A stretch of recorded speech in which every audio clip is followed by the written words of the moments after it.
welcome back to my channel. Thank you for coming back, and if you're new here, make sure you hit that subscribe button and make sure you like, and also make sure you comment after watching the full video. Please don't skip. Make sure you watch the full video all the way through so that YouTube knows that you like me and that you want me to have more content. So make sure you guys do that for me, and also give me feedback and critique my work in the comment section below. Alright? So today is Throwback Thursday, and that means I'm going to take an old illustration that I did in 2016 or 2012 or 2014, 20 whatever, and I'm going to redo it and recreate it for 2020. So the illustration that I decided to do is my girl Riri. I did this illustration of her in 2016, and it's from her Wild Thoughts video. I love that video and I love that song, so I was like, you know what, I'm going to redo that and see what the outcome is going to be. So I'm going to show y'all what it's looking like right now. It ain't looking like much. I mean, I did some good things on this illustration, but it ain't looking like much, child. I don't know if y'all can see from back here, but she needs some work. I'm not going to say what needs work yet, but she needs some work. Work, work, work. You get it? That's not the song, is it? No, it's Wild Thoughts. I'm getting mixed up. But anyway, that is her song too. But I'm going to redo this illustration and just go over with you guys what I'm going to change, what I'm going to fix and enhance, and what I'm not going to do that I did on the first illustration. So with no further ado, we're going to get started, and if y'all want to draw with me or try to recreate this illustration with me, then you can do so. But these Throwback Thursdays are just mainly to show you guys that as long as you keep practicing and keep perfecting your craft, you will get better. And I'm just showing you guys, you know, the proof of that. So if you do want to follow along, you can, but this is just more for enjoying and just watching for now. But alright, we're gonna get right into it, so y'all follow me over here. Okay guys, so I just wanted to break down what I will be doing or changing in this illustration. I basically want to change up her proportion, like of her height and size. So I want to make sure I kind of like downsize it and shrink her a little bit, because I know she's not this tall and have long legs like this. Some people that do illustrations like what I did clearly back in the day, people are more, I guess, dramatic with the leg length and the posing. So this is about 9 heads tall when I was doing illustrations, but now I try to make them a little more proportionate to the picture that I'm drawing. So definitely going to work on that, and then definitely going to fix her hair because it looks a little lifeless here, and just give it some more volume and adding and keeping the white like highlighting to show where the sun or the light is hitting her. So I'm gonna keep that, but give it more life and volume. With this one, I like how I did the scarf shading. This was really good, but I can blend it in just a little more. So I'm gonna still do this type of style or technique, but I'm gonna shade it and blend it a little better. With her sunglasses, I'm going to make it seem a little more transparent instead of like one shade of color, even though I did add in like the white, but you can't tell like her, like you can't see her skin tone in the back, so you can't see that it's transparent. It just looks like it's covering her face. So in the actual photo, her sunglasses was a little transparent and had a pink tint to it. So that's what I'm going to work on, and then work on her bamboo earrings, of course, because those are 2 different sizes. So I'm going to make sure that is right, and then make sure that you can tell that her shirt is supposed to be sheer and see-through, and work on that, and work on the shading and the pleating and the gathers in the top, because this is bad. We definitely got to fix that. So I got to work on the ruffles at the top and the pleating with this top. Her pants, just gonna add in a little more detail. I don't think I'm gonna go as crazy with the flowers on it. Definitely not gonna make her legs as long, like I said before. But yeah, I'm gonna just do a different pose for her too. I might keep the same pose for her, I'm not sure yet. But Definitely going to change up her pose for this style. And add in, like I said, the gray shading instead of the black, and not make it so harsh, but still pop off the page. So yeah, I'm gonna get right to it, and can't wait to see how it turns out, the 2020 version, and show you guys. So let's get started.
Alright, you guys, this is the final product. What do y'all think? I think, not to toot my own horn, but I think it came out really good. I like this version, definitely better than the 2016 version. So I want to get y'all thoughts, but I'm going to break down the illustration. So what I did to make sure her shirt was see-through or sheer material, I went in and did her skin tone first. I did her arms and her bust and her chest, and then I went over with a light pink. It wasn't like a fuchsia pink, it was a little lighter than that. So I went over that, and then I went back over it with a darker pink to show shadows and just to give that ruffle or pleated look in the shirt. And as you see with the layering, you can still see that the shirt is somewhat see-through because you can still see the shade, the darker shade of her skin tone underneath the shirt. And then with her scarf, to add like ripples in it, I just kept going over it with a darker shade of the pink, and then I went over it with a purple, probably like a violet I used, and then I just went over it and did some abstract flowers on the scarf because I really don't do like realistic flowers when it comes to prints and patterns and all of that. So I just did the abstract look with her scarf and with her pants as well. So I just went in with colors that I used before in the previous illustration, and I just basically did what I thought would be cute. I didn't do the exact same pattern or print like I did on the other illustration. I want it to be a little different. And with her sunglasses, this was kind of hard for me because I'm still learning how to do like the I guess the glass look for the sunglasses and showing where the light is hitting it. So I just went in with white color pencil to cast that highlight of the sunglasses, and then I just added some streaks to show like it had like a glare or some sort on the glasses. And then I just, for the pants, for the shading, I just went in with a gray, and I just did the shading where her arms are and where the sunlight, I normally have the sunlight always coming from the right side, so I did the shading on her left side. And with this one here, it wasn't too much that I had to do, like, making it see-through or anything like that. It's mainly a solid piece that she had on. The only thing that I really focused on was the just like how the pants draped on her body and how the sleeves draped and were like flowy. I wanted to make sure that you can see that the the sleeves are flowing and have some movement to it. So you always want to add a little bend or curve, and not to go too hard on your pencil or on your pen, because I'm pretty heavy-handed, so I like press down hard, and I had to learn that that is not a good outcome when pressing really hard on your pencil, because then if you have to erase something, you still have that mark there. So when it came to her sleeves, I just lightly did some draping and went over it with the yellow, and then the highlight I did white, and then the white color pencil, and then I did like a goldish yellow for the shadowing, and went over it again with a gray, just to show it's like the sleeve is laying on top of the pants and the sleeve is behind the pant leg on this side. So adding those grays and blacks or whites for highlighting and shading really makes your piece pop. So that's what you want to, you know, keep in mind when drawing different like pleated items, draped items, dresses, anything that has like a ruffle effect. You want to be able to incorporate those highlights and shadings in the right areas so it can pop. And then with her hair, I just used a solid black, and I went in with a white pen to show some highlights in her hair as well. But that's about it, you guys. Like I said, I really like it, and I want you guys to give me your feedback.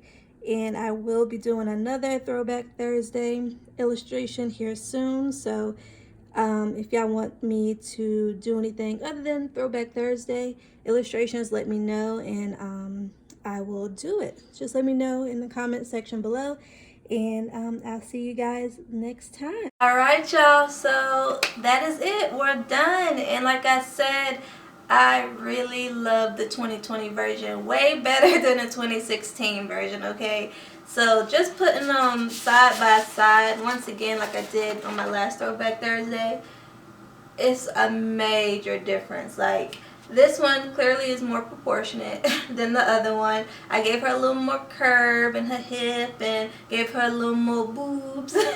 But yeah, I just made this one look more fun and curvy, and you know, like she's in the video working it and stuff. So I'm really proud of this one right here, even though this one when I first did it was really good, but just over time, like I said, your skills get better and better, and you just want to keep practicing the shading, keep practicing the highlighting, and just practice like your pen strokes and making sure they're not too choppy, and just make sure they're smooth lines and not harsh lines. Like I said, I was I'm still kind of heavy-handed, but when I was in school, like for visual arts, I was very heavy-handed, and my teacher was like, if you're going to, you know, be that heavy-handed, just know when it comes time to erase something, that mark is still going to be on your paper. So I was like, all right, I have to learn how to, you know, make sure my wrist is a little more flowy and loose, and not pressing down hard on the paper. So that's what I'm still working on as well. And